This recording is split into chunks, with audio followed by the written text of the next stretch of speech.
Welcome back to the Foundry by Forge College. So in our last explainer, we talked about estimating fees and how fee markets actually work. We saw how fee estimators crunch historical data to give you this nice, neat recommended number to get your transaction confirmed. But here's the thing. A recommendation is just theory. Today, we're crossing over into reality. We are going to build a mental and practical model of how actual living, breathing miners prioritize transactions.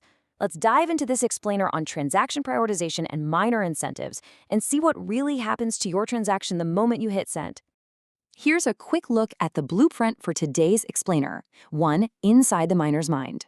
2. The golden rule.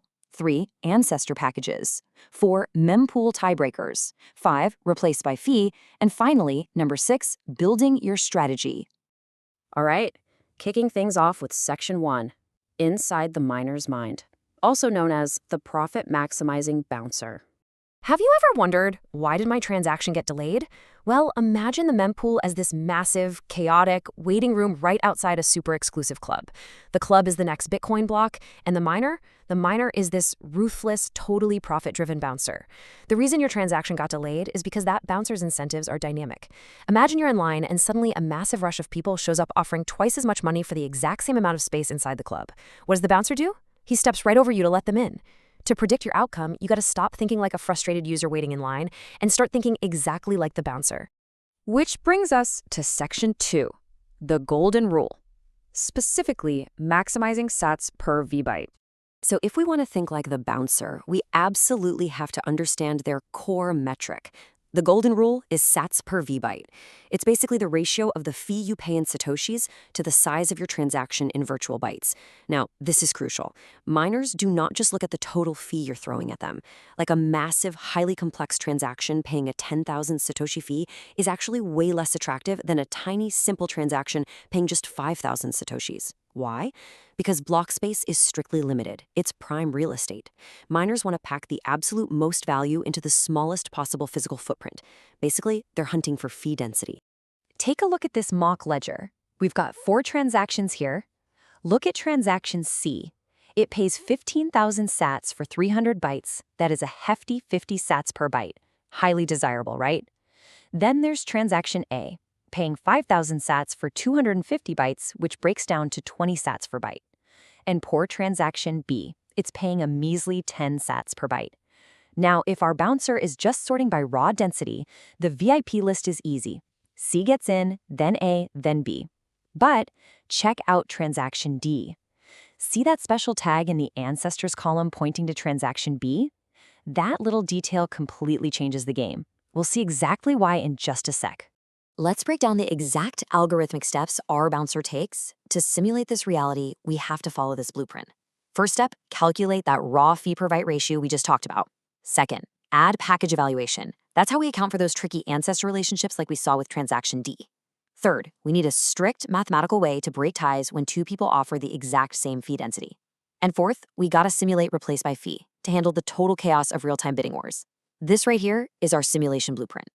Moving right along to section 3, ancestor packages, or as I like to call it, the entourage effect. All right, so here is where the pure math of single transactions gets a bit more nuanced. Miners don't just look at individuals, they evaluate dependencies by looking at aggregate yield. Remember transaction D from our table? It literally could not exist without its low-paying ancestor, transaction B, getting confirmed first.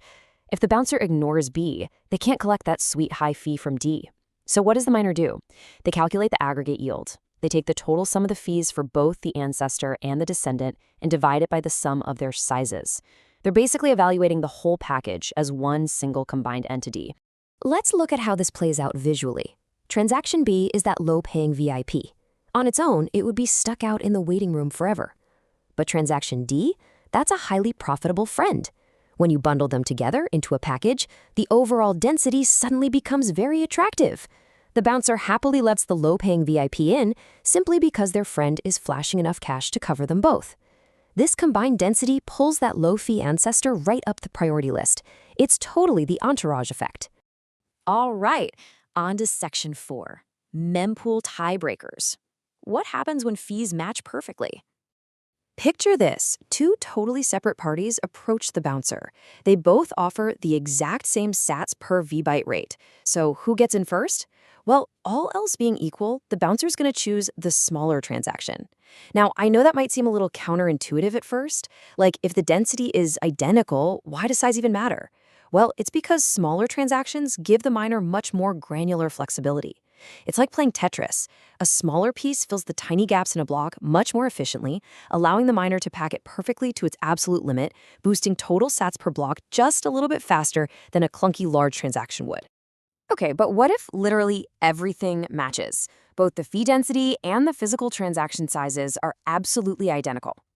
At this point, our simulation has to rely on a deterministic tiebreaker. Miners will typically just fall back to the alphabetical, or lexicographic, order of the transaction IDs. I mean, it doesn't earn them a single extra penny, but it keeps the sorting algorithm stable and completely predictable across the entire network. It is basically the ultimate algorithmic coin toss.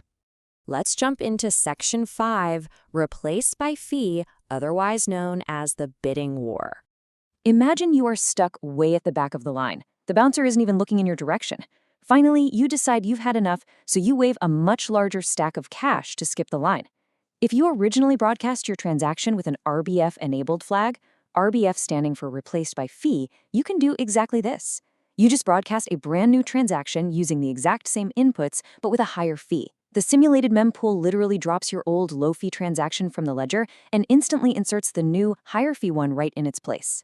The bouncer completely forgets your old offer and immediately upgrades your priority based on that fresh, higher bid. And finally, Section 6, Building Your Strategy. Let's put all of this together. So how do you actually use all of this? As you dive deeper into these learning programs at Forge College, you're going to be building real Web3 applications that require super efficient, secure value transfers.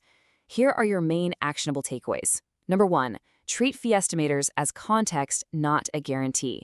They are a snapshot of the past, but remember, the bouncer lives right now in the present. 2, expect mempool conditions to change rapidly. 3, if you are building complex apps, you absolutely must consider package effects. Know how your ancestors and descendants influence each other's priority. And 4, utilize those RBF flags. Giving yourself the option to bump the fee later is a crucial safety net if the network suddenly gets congested. Seriously, if you only remember one single thing from this entire explainer, let it be the miner's golden rule: maximize sat per vByte. Listen, there is no loyalty here. There's no fairness. There is no waiting your turn. There's only the absolute ruthless mathematical efficiency of block space. If your transaction helps the miner maximize their revenue, you get confirmed. If it doesn't, you wait. Simple as that. Which leaves us with one final provocative thought. Now that you know the exact algorithmic math the bouncer uses to guard the block, how will you structure your next transaction to ensure you get in? Thank you so much for joining me for this explainer. I really encourage you to visit forge.college to learn more about the subject, dive into our hands-on capstone projects, and explore a huge range of other Web3 related topics. Keep learning, keep building, and I will see you in the next explainer.